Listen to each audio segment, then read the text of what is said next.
Ano-ano ang anyo ng mass media na ginagamit ng inyong nasasakupan? Nasasakupan. Ano-ano yung uri ng mass media na ginagamit ng nasasakupan niyo? Ito ay mga TV, radyo, mga newspaper, at kung ano-ano pa. Oh. Doon naman sa mga mahihirap, Oh. sa mabababa, Hmm. mga meron silang nakakabili sila ng mga gaya ng TV, surplus. Surplus, oh. Marami na Yan lang. surplus, Kasi oh. nagtitinda ng surplus, mamurahin lang yun eh. Oo. Nga lang, minsan, bibiglain sila. Oo, yun nga lang. Mahuhuna yun. Oo. Sige. Sa mga nakakaano naman, meron sila mga internet, direct to the point. Mga broadband, Mm. mga DVD. Saglit lang, alam na nila ang mga news. Yun. Gaano kahalaga ang awareness sa mass media? Ibig sabihin, gaano kahalaga, sa tingin mo, gaano kahalaga para sa iyo na magkaroon ng tamang kaalaman ng mga tao tungkol sa mass media, tungkol sa mga pinapalabas sa TV, internet, DVD, CD, VCD? Gaano ka alam? Gaano kahalaga yun? Gaano kahalaga? Mahalaga rin, kahit pa paano, napapadala sa kanila yung mga balita, ganyan. Oo. Tama ba? Yes. Okay na yan. Ano ang impluwensya ng mass media sa buhay ng isang pamilya? Kunwari ikaw, sa buhay nyo, ano yung magandang impluwensya ng mass media sa buhay nyo? Yan. May magandang idudulot din ng mass media. Gaya ng may mga palabas. Kahit pa paano, sabay-sabay kami manood. Mga telebabad. Kahit pa paano. Nagkakaroon kayo ng palitan ng kuro-kuro. Kuro-kuro, Parang haka-haka. bonding moment nyo na yun. Tama yan, tama yan. Sa ugali ng isang individual, ikaw, sa pag-uugali mo, ano yung impluwensya ng mass media sa ugali mo? Ugali ko. Nakuhubog ba nito yung ugali mo? Ano yung tututunan mo sa mass media? Kahit pa paano may natutunan din. Gaya ng mga kunyari nawawalan ka na ng pag-asa. Sa TV may makikita ka, may pag-asa pa pala. Yung mga palabas sa TV. Gaya ng Kayo mga doon sa mga radyo, yung mga natawag, hindi ng advice. Yung mga limbawa nawawala ng mga pamilya nila, nawawala. Kahit pa paano nakikita, gawa ng media. Mass media. Ipopost nila doon. Tama yan.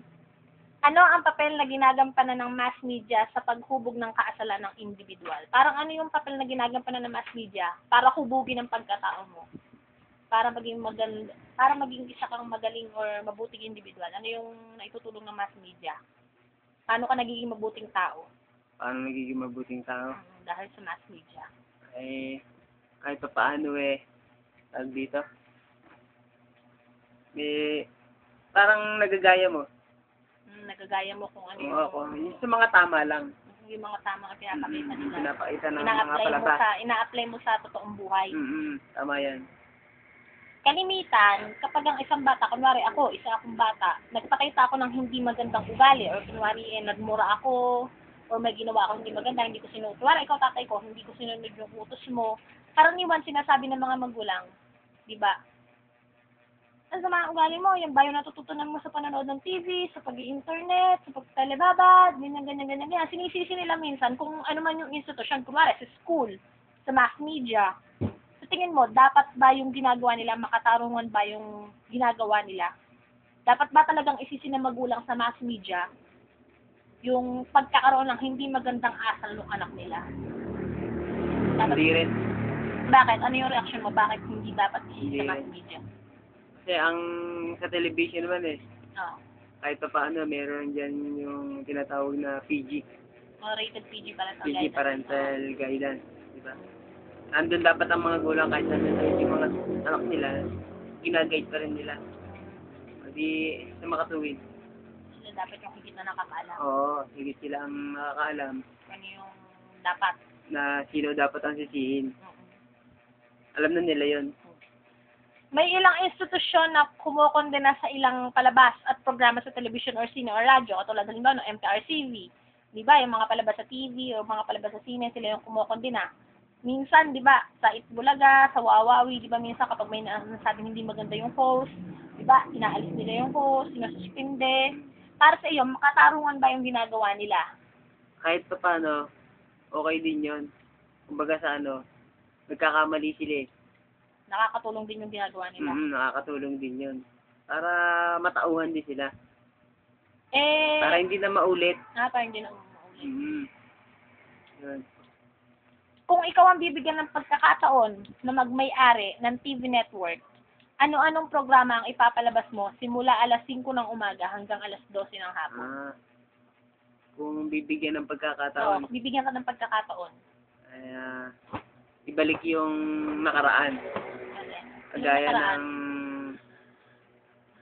dati merong palabas ng mga siniskwela. Basta mga tungkol sa pag-aaral, education yung yan, mga ganyan. eskwela, haramanwari, pahina, Mga alamat. alamat.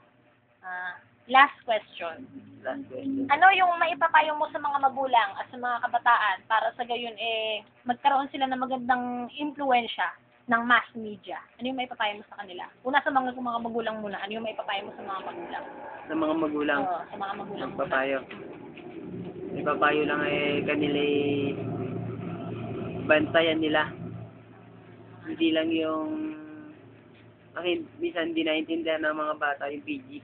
Yung mga pinapanood nila. Kaya dapat nandiyan sila abang nanonood.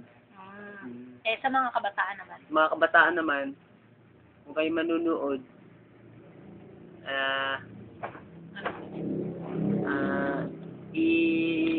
isa loob nila. Isa loob nila. Huwag nila minsan gayahin. Huwag nilang abusuhin. Abusuhin, yan. Yun lang. Yeah. Yun lang.